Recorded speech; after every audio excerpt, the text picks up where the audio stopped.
年后我要去上班，老婆却一反常态，说要留在老家带孩子上学。连着3个月，手机月月提醒我100元话费充值成功。谁能想到是老婆的情人在给我充话费？更没想到我女儿试卷上的家长签名，无一例外，全是一个男人的名字，是我老婆的初恋。我甚至在床头柜里发现了2个已经用过的避孕套，不知道他知道我是富二代时，会不会肠子都悔青？大家好，开始今天的分享之前，希望你能给人间烟火点个订阅，我将会分享更多优质的内容。公司为了庆祝拿下一个大项目，全体员工放假半个月，我正好回家陪老婆孩子。女儿小雨的班主任打电话给我，说今天孩子的舅舅和妈妈谁也没来接他。舅舅，我老婆李静梅是独生女呀，小雨哪来的舅舅？一个班上小孩那么多，老师应该是记错了。我没多想，穿上鞋去接小雨回家。6、7月，老家的水泥路热气腾腾，抹了一头的汗，掏出钥匙，刚进门，我听到卧室里传来声音，老婆在家。小雨吃着冰棍回了自己房间。我洗了把脸，走向卧室，门被反锁了。奇怪，睡觉还反锁。我敲了门，老婆，醒了吗？话落，李静梅拧了把手出现在我眼前，一身冰丝睡裙，前凸后翘，好不性感。刚才什么声音？脸怎么这么红？我进房间，看到常年不开的窗户，今天破天荒的开了。乡镇上的房设计随意，结婚时翻新，我们特意在卧室留了扇窗户通风。我还没走近，李静梅把我拦下来，你听错了吧？这里就我一个人，天气太闷了，窗户虽然小，但多少能凉快点。她拉着我的手晃，视线一点点移到我身上，我迅速打消了疑虑，满脑子只有她。情到深处，准备做些什么时，她拉上快要滑落的睡裙，红着脸把我推开，说5点了，小雨该饿了。我只好苦着脸起来，去厨房做饭。我回家才3天，刚好碰上老婆来例假，看时间今天刚好结束，晚上终于可以有2人世界了。我满心期待迎接老婆，她却说头疼，想早点休息。我们虽然结婚8年了，但感情一点没淡。她身体不舒服，我比她还担心，火急火燎要去给她找药吃。她2手圈住我的腰，不用吃药，你抱着我睡好不好？生病了就喜欢黏着人，一点都没变，我怎么会拒绝呢？对了，店里的鞋卖得差不多了，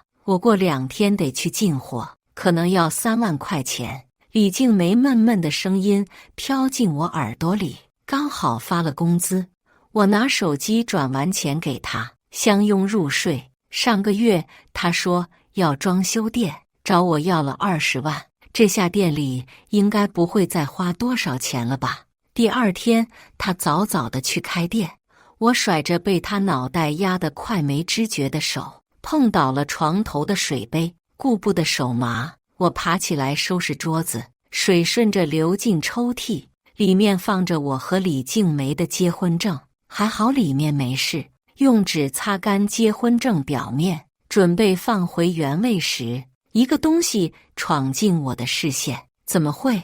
已经使用过的避孕套，里面还装着东西，这东西怎么会出现在这儿？我才回家几天，连李静梅都没碰过，更别提这个。我把小雨送去学校后，忍着不适和疑惑，拍了照片后把卧室打扫干净。作为大家眼里的模范夫妻，我也一直这样认为，何况我们还有小雨。我相信李静梅不会背叛我。我给她打电话，想问床头柜里的事，她没接，大概生意好，忙不过来。我做了早餐带去她店里，路上手机信息提示音响起，充值提醒：您好，您于2023年6月17日9点25分交费100元已成功，交费前余额53.35元，交费后余额153.35元。为什么又是这样？第3个月了，总有人无缘无故给我交话费。灭手机，已经到了老婆鞋店，透明的玻璃门，里面除了我老婆，只有一个男人，那么抠，难怪老婆要离婚。老婆的笑声传到我耳朵里，两个人你来我往，都没发现门外的我。几万都给了，几百块有什么舍不得的？消息延迟了吧？不知道为什么，里面男子话里提到的几百块消息，让我想到了刚才的话费。还没来得及思考，老婆看到我没管穿的是高跟鞋，大大2步快速朝我走来，惊喜的挽上我的胳膊，把我迎进去。怎么不多睡会儿？好不容易休假，早餐我随便应付应付就好了。他看着饭盒里的菜，眉眼弯弯。那男人朝我笑笑，和我老婆说有事要先走了。老婆吃着饭，我不可避免想起早上的事，犹豫再三，还是决定问问他。老婆，床头柜里的东西是怎么回事？他脸上开始的疑惑转为几分心虚。老公，你可别乱想，小雨不懂事，当玩具玩的，我忘了收拾。这样吗？他说以后一定把东西收好，免得再闹出笑话。李静梅说这2天不忙，让我好好休息。放学他去接小雨回家，最后还是我去接的小雨。他店里这么忙吗？连女儿都能忘记。我不小心把小雨的书包弄到地上，里面的试卷掉出来，我瞥到了试卷上面的3个大字邓其茂。试卷上一般都是家长签名，可这个人他不是小雨的谁？他是我老婆的初恋，也是我们的高中校友。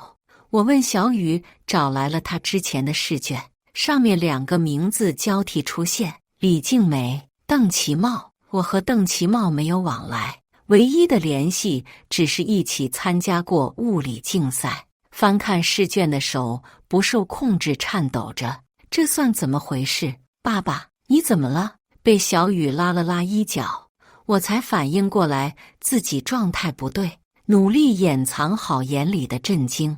我蹲下身，指着那几个字问他：这个叔叔是谁呀？妈妈说他是我的舅舅，舅舅经常带我去游乐园，还送我上学。原来老师并没有记错，小雨真的有舅舅去接他放学。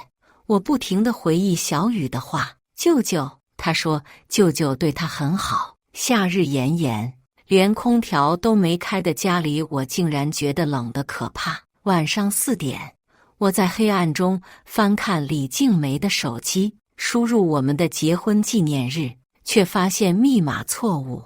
原来什么都变了，结婚8年，恋爱11年，我以为我们之间只有彼此。那抽屉里的东西呢？真的如他所说，是小雨贪玩吗？还是李静梅睡得熟？我牵过她的手，指纹解锁了手机。她列表人不多，除了几个朋友，小雨的家长群没有什么了。有个备注是回头客的人，我点进去，是邓其茂。聊天记录不多，但从1年前开始，他们就在聊天了。1月份的时候，李静梅给对面的人发了一串号码，是我的老婆。最近老有人给我交话费，一次100，好奇怪呀。他夹菜的筷子顿了一下，嘴角不自然的上扬，眼睛不敢看我。是吗？是哪个人输错号码了吧？也许是吧，应该小心点的，毕竟是钱。又是4点，我像昨晚一样打开李静梅的手机，点进对话框，别给我交话费了，那是我老公的电话，我复制错了。下面是一段5分钟的通话，原来和我想的差不多，是要给李静梅交的话费，结果弄成了我的。结婚10年，我走到哪儿，他跟到哪儿。怀孕之后，他辞了工作，我上班，他养胎。小雨出生后，她做了全职妈妈，上学有户籍限制。我们商量后决定送小雨回老家上学。岳母也劝过李静梅，不如陪在孩子身边，让我自己出去赚钱。她不愿意，想想也明白，老婆是怕我出去被花花世界迷了眼。可我没出轨，却被绿了，可笑可悲。我那么信任她，那么努力地想维系好这个家，如今都成了笑话。按理说3个月的话费交错了，无论是李静梅还是邓其茂，都应该能发现啊。这几个月，李静梅和我打视频的频率少了很多，她可能以为我没怎么管她了，所以把给她充话费的我当成了邓其茂。那邓其茂呢？他怎么可能察觉不到问题？等到李静梅去进货的前一晚，我说我要去找朋友玩，就不陪她了。第二天，我跟着她到了收费站，看着她上了车，车里的男人正是邓其茂。后视镜里，男人挑衅的笑刺痛了我的眼睛。看着扬长而去的车，我捏紧了方向盘。整整11年的信念终于在此刻崩塌。2杯白酒下肚，还是没能压下怒火和悲切。孩子，你是张启远吗？再不爽，我也好好回答了面前人的问题。我才点完头，手里的酒杯都没放下，他一把搂住我，开始哭。我的儿啊，我终于找到你了。坐在豪车里的时候，我还没缓过神来，只愣愣地接过自称是我亲爸的人塞过来的卡，一张又一张。我想过买彩票一夜暴富，想过公司升职加薪，唯独没想过我的亲生父亲是亿万富翁。我爸的手机还在循环播放一个视频，视频里李静梅和我在天安门广场，她挎着我的胳膊走在人海里。文案是最幸福的事，现在看来实在太过讽刺。也许她正挎着邓其茂的手，上演情深意切的戏码呢。可我爸就是靠着这个视频找到我的。出了福利院，我也试着找亲生父母，一直到我被收养都没消息。后来高中遇到李静梅，她没考上大学，一直等我毕业后和她结婚。爸妈一直红着眼，说对不起我，还好现在把我找回来了。我爸当天就要接我回家，但我想到李静梅，便拒绝了。我需要时间思考解决现在糟乱的情况，一夜暴富都没能冲淡我内心的愤怒。你说经常来他家的那个男的是谁？不会是被戴绿帽子了吧？快别说了，一会儿他听到了。回家的路上，我听到2个阿婆的话，原来我的处境已经人尽皆知了吗？也许他只是一时糊涂，是我在外忙于工作，疏忽了对他的关心。我们应该好好谈谈。我不想让小雨在我和他之间做选择，他应该有个幸福的家庭。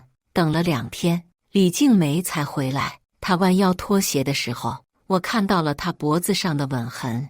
本来的理智在这一刻被击得粉碎。我拉着她质问，她惊恐地遮住脖子，眼泪流了一脸，要我听她解释。我听了，她支支吾吾说不出话来，都是事实，怎么解释？失望攒足，我甩开她，离婚2个字脱口而出。不要，老公，我错了，以后绝不会再犯了。不要离婚。小雨还那么小，她精致的妆容已经花了，滑稽又可怜。你做那些破事的时候，想过小雨吗？想过我吗？我不会了。名下的财产我都转给你，都给你，不离婚好吗？冷静下来，我还是决定原谅他一次。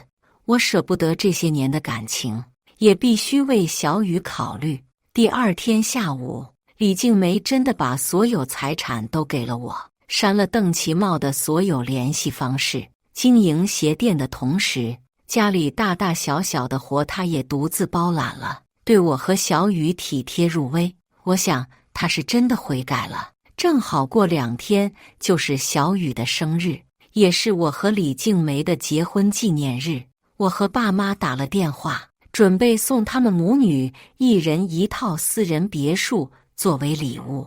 我提着蛋糕进了珠宝店，却发现李静梅和邓其茂在角落热吻，攥紧的手心出了血。我亲眼看着他们进了隔壁的酒店，房门都没关好，两人就滚到床上，急促的喘息声透露出两人间的干柴烈火。再窝囊，再想委曲求全，也受不了他的再次出轨。还是在今天这个特殊的日子里，我抬脚准备踹开门，被里面的声音阻止下来。明天我就离婚，财产都给他了。还是我家静梅聪明，离婚前把财产都转移给张其远，800万债务就是夫妻共同财产。到时候我们带着巨款远走高飞，债务由他一个人还。明明是笑着的，我却只感到无尽的绝望和苦涩。我多傻呀！我以为他把财产给我，是向我表明真心。我以为他要安安稳稳和我过日子，事实是他阴狠无比，钻法律的空子，要设计我一辈子替他们还债。房间里的动静越来越大，李静梅的娇喘断断续续，被男人的话音遮过。我的亲闺女小雨叫了张其远那么多年的爸，终于马上要回到我的身边了。他要是知道这么多年给你养孩子，会不会气死？像被抛进无边的冰冷深海里，浑身血液凝固。我任由蛋糕掉在地上。这么多年，我努力的动力和幸福的来源都是小雨，可她不是我的女儿。里面的人太专注，没注意到门外的动静。我用力擦过眼角，捡起地上的蛋糕，一步一步踏出酒店。想离婚，我绝不会让这对狗男女如愿。我把小雨外婆接过来，不知道李静梅和邓其茂在外面干嘛。晚上9点，小雨写完作业，好久她才回来。岳母疼爱小雨，很不高兴李静梅回来那么晚。以往小雨应该要洗澡睡觉了，今天却和我们强撑着精神坐在客厅等她。你不知道今天什么日子吗？小雨闹着要等你回来吃蛋糕，她明天要上课呢。李静梅一声不吭，配合着小雨许愿吹蜡烛。小雨睡着后，她当着岳母的面和我提离婚。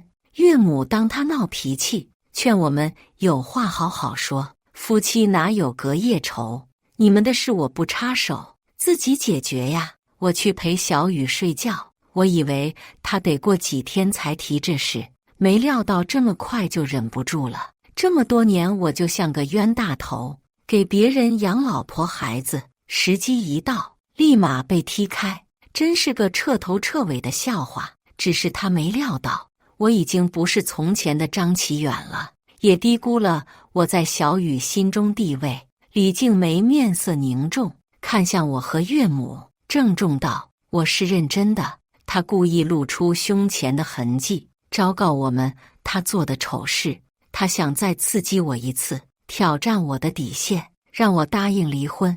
我假装受伤的表情，旁边的岳母愠怒，巴掌不留情地打在他脸上。你干什么蠢事？你到底还有没有廉耻心？我对他们3个很好，一直以来岳母对我都很满意，加上有了小雨，李静梅出轨这事，岳母肯定是站在我这边的。李静梅说她对我没有感情了，迟来的7年之痒并没有说服岳母。我不停问是不是我做错了什么，惹李静梅不高兴了，一遍遍承诺自己会改，不想离婚。我的委曲求全和李静梅的无理取闹更加让岳母觉得我可怜懂事。她告诫李静梅不许离婚，否则就和她断绝母女关系。回了卧室，她更是未着寸缕地面对我，企图用一身的痕迹击破我的心理。张其远，现在什么人都能爬你头上了吗？我都这样了，你还不离婚？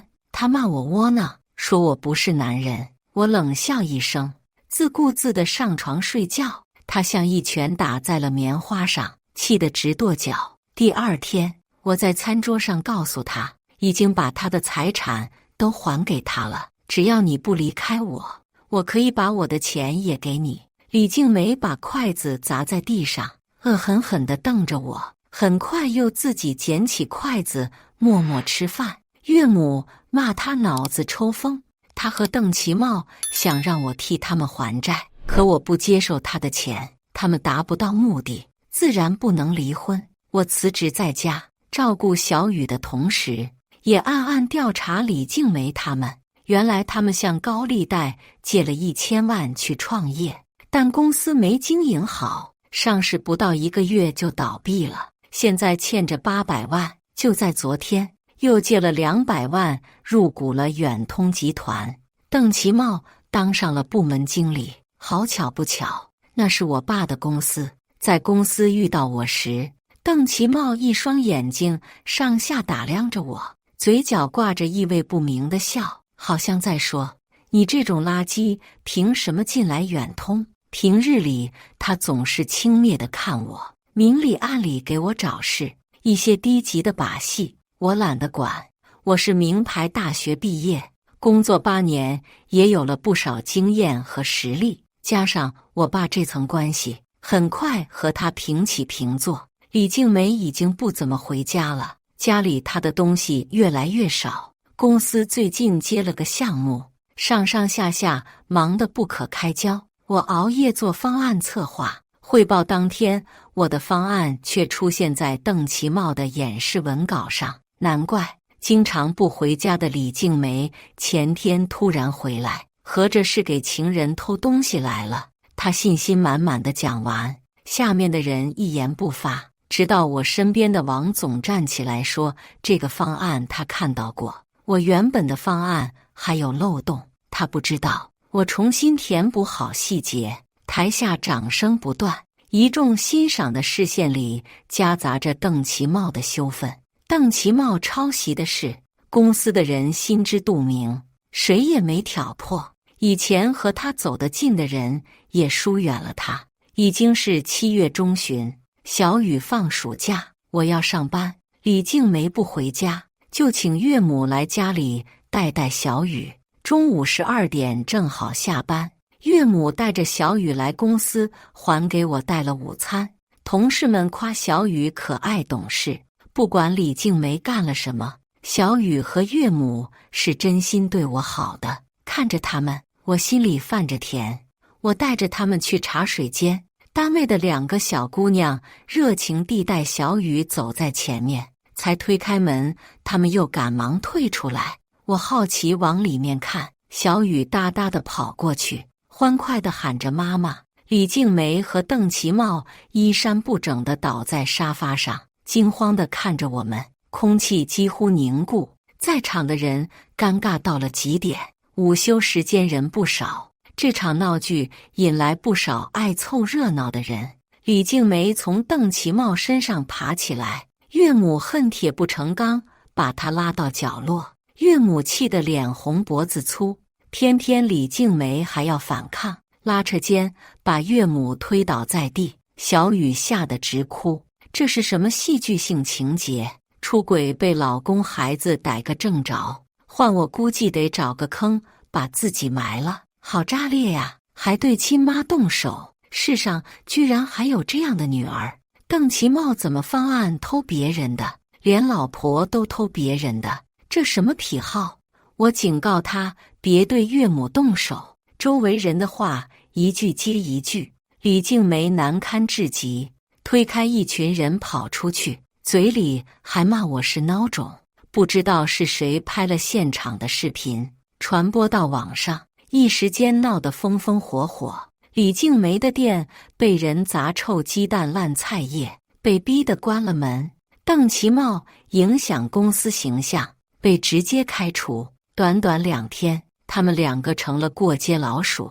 李静梅回家把所有值钱的东西拿去卖了，还翻箱倒柜找我的银行卡。他知道密码是他生日，他背上几个香奈儿、古驰、路易威登的包，让我明天和他去民政局登记离婚，否则他就起诉。小雨躲在沙发角落抹眼泪，看到李静梅要走，边哭边跑，试图挽留她。李静梅一把抽开被小雨拉住的裙摆，抄起旁边的水杯砸在地上。小小年纪就会让我出丑，你到底是谁生的？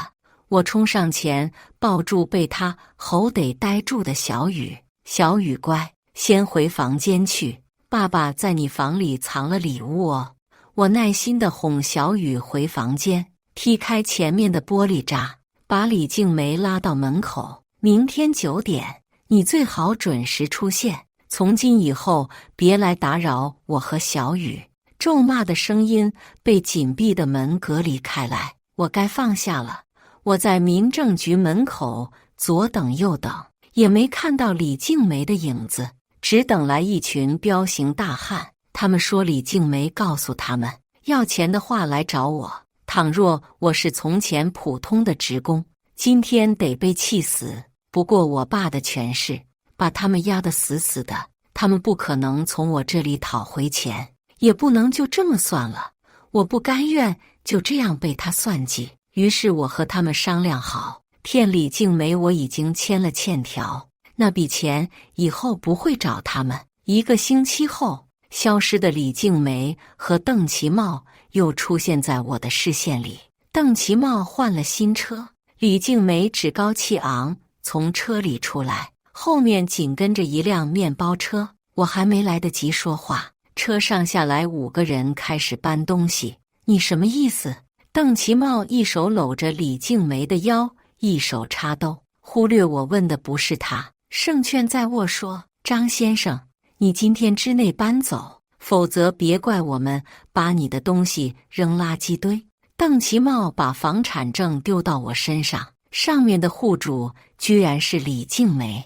李静梅配合他笑，我真实的体会到了什么叫小人得志。3张卡3000块，像你这样活得这么差劲的男人，全世界怕也没几个。老家邻里周边都彼此认识，此刻围着我们，环境嘈杂，大伙儿看笑话的热情高涨，比看马戏团表演还激动。事到如今，我已经不在意名声了，可这房子是我养父留给我的，这对狗男女没资格碰。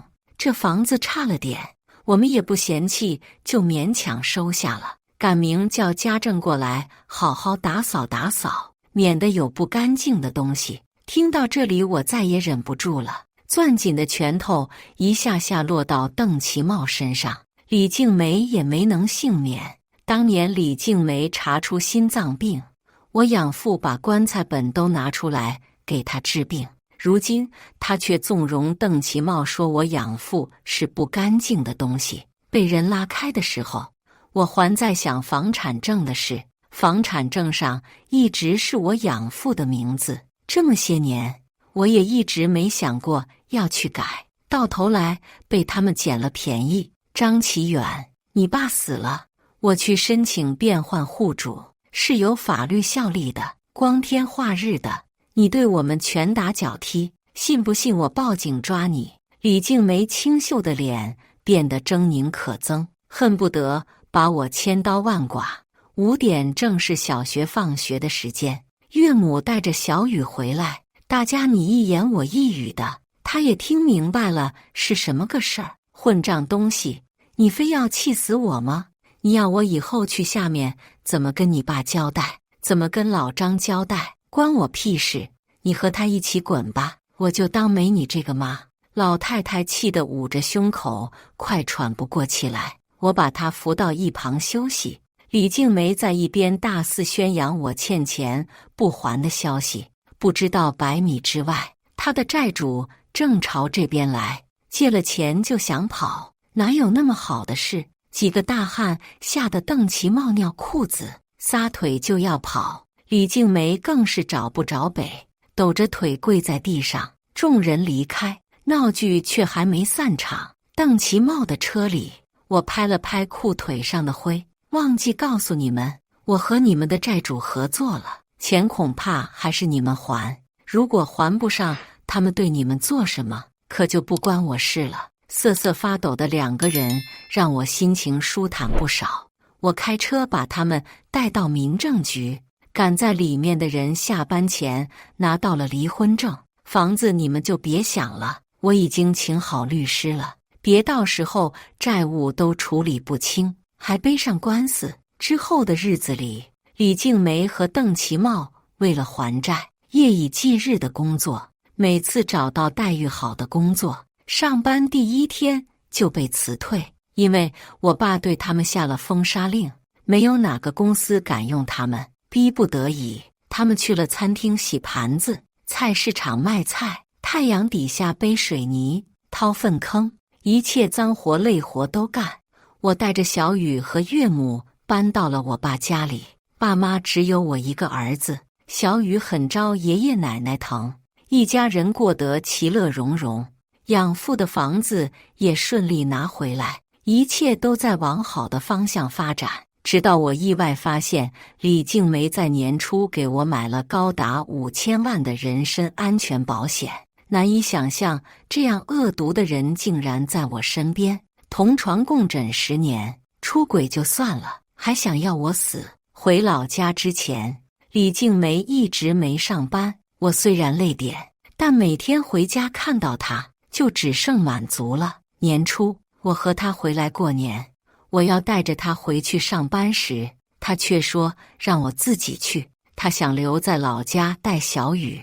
他说在老家这里开鞋店，既能照顾女儿，也能赚点钱。现实却是和邓其茂双宿双飞，还不忘给我买保险。我们一家人去旅游的时候，遇到做清洁员的李静梅。3个月的时间，她头上已经长出了白发。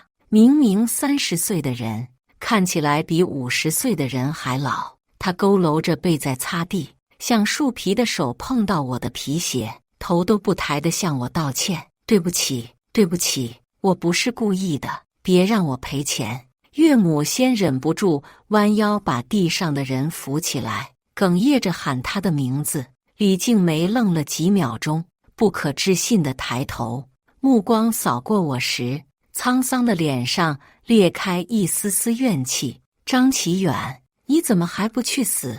别的店员拉不住情绪激动的他，满是红血丝的眼睛像恶魔一般，要把我拉进地狱。餐厅的主人和我爸有生意往来，奉承我们。我是看这女的可怜，外面风吹日晒的，清洁的活比她以往做得轻松得多。没想到他有胆子惹您2位生气，边说边给旁边的人使眼色。李静梅奋力挣开束缚，蹲在小雨面前：“小雨，妈妈好想你，跟我回家好不好？”小雨躲到我的身后，说不喜欢这个怪阿姨，也不想要妈妈。够了，你什么货色敢高攀张总？这可是本城首富的儿子，还不快把他带走！李静梅叫喊着不信，说我这样的贱命怎么可能是富2代？只是任他再怎么胡闹，也没能再出现在我面前。我被认回来后，爸妈把公司交给我打理。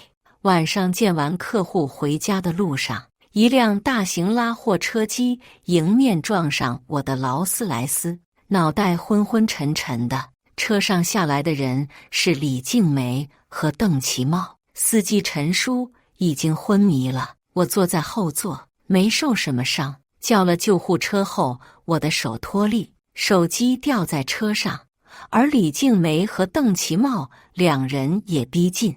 我被他们拖到附近废弃的工厂，绑住双手双脚。你们这是犯法！浑身脏兮兮的2人笑起来，带着诡异的可怖。你知道那笔债把我们逼成什么样了吗？都活不下去了，还在乎犯不犯法？我的手机开着定位，爸妈半小时前就给我打过电话，加上刚才叫的救护车，爸妈一定会知道我出事了，很快就能找过来。你们有什么目的？邓其茂吞了吞口水，把李静梅推到我面前，替她把债还了。你要是还喜欢他，我让给你。李静梅本来茫然的神色被愤怒替代。你说的什么屁话？我是为谁借的那么多钱？你还有没有良心？不止我是个笑话，李静梅也一样。我拒绝了他要把李静梅让给我的做法，假意答应帮他们还债。李静梅在我身上搜东西，摸到一张卡，逼我要密码。外面警车声响起，李静梅吓得半死。邓其茂咬牙吐了口吐沫星子，抽出后腰的匕首，一步步走近往后挪的我。算了，警察来了，反正这辈子完了，死也要拉个垫背的。有钱又怎么样？独生子还不是要死我手里？我算着距离，想用头攻击他，李静梅却死死抱住他的大腿，刀没落下来。其茂，会死的，杀人会死的，冷静点，我们不是说好只要钱的吗？失控的男人动作顿了顿，把匕首交到女人手里。对，我不能杀人。警察破门而入的时候，邓其茂一脚踹开李静梅，女人手里还紧紧握着那把锋利的匕首。警察同志，我自首。我揉了揉酸软的手腕，双手举过头顶的邓其茂被押上车，李静梅也一样。爸妈担心的不行，听我说了来龙去脉后，岳母哭得一把鼻涕一把泪，说她女儿从始至终都走错了路。开庭的时候，邓其茂一口咬定主谋是李静梅，但我知道李静梅没这个胆子。警察同志，他要杀人的时候，我一脚踢开他，才没搞出人命。看在这份上，能不能对我从宽处理？即便双手被铐住，李静梅也拼了命的挣扎。邓其茂，是你要创业我才给你借的钱，你要绑架他，我也跟着你。要杀他的人是你，是你！李静梅撕心裂肺的喊冤，说邓其茂辜负她的真心，诅咒她死后下18层地狱。司机陈叔受了伤，李静梅和邓其茂被判20年有期徒刑。我去探监的时候没带小雨，李静梅眼睛已经没了神采，看了我一眼，又无所谓的低下头。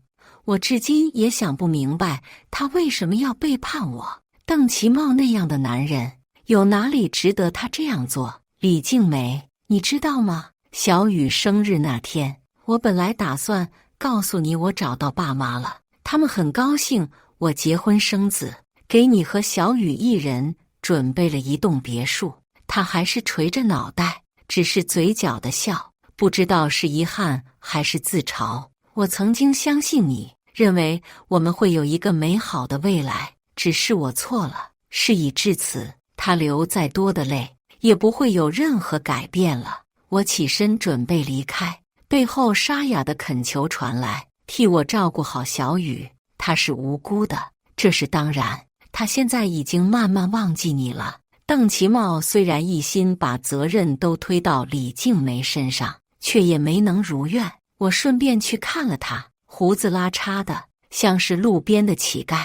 他以为我是来嘲讽他的，但我不是，我是来送东西的。轻飘飘地扔下一张纸后，我转身离开。他发出了痛苦的嘶鸣声，不用想也知道这张纸就是压死骆驼的最后一根稻草。他可能已经气炸了。亲子鉴定书留在了监狱。雨过天晴，我该去接我亲生女儿放学了，走得急，路上撞到一位姑娘，实在不好意思，我没看路，要不说人生变化莫测呢，就是因为那一次撞到她，就给她做了一辈子饭。张启远，快点的，小雨今天第一次带男朋友回家，你再磨蹭，饭菜做不出来了。我的老婆孟夏总爱催我，换件衣服的功夫，好像菜市场会买不到菜一样。来了来了，养了20多年的闺女要被猪拱了，巴掌落到我肩膀。孟夏嗔怪，嫁人了也还是咱们闺女，瞎念叨什么呢你？也是，好歹是江氏集团的少爷，也算是门当户对了。提着菜到家，小陈也洗漱好，准备大显身手了。孟夏调侃他：“要是不会做，别逞能，小看谁呢？我姐的弟弟能是普通人吗？你们就等着我的大餐吧。”屋外冬日暖阳，家里热热闹闹，这便是我最享受的生活。以上就是今天分享的故事。大家有什么想说的、想吐槽的，欢迎在下方评论交流。也更希望能给人间烟火点个订阅，我将会分享更多优质的故事内容。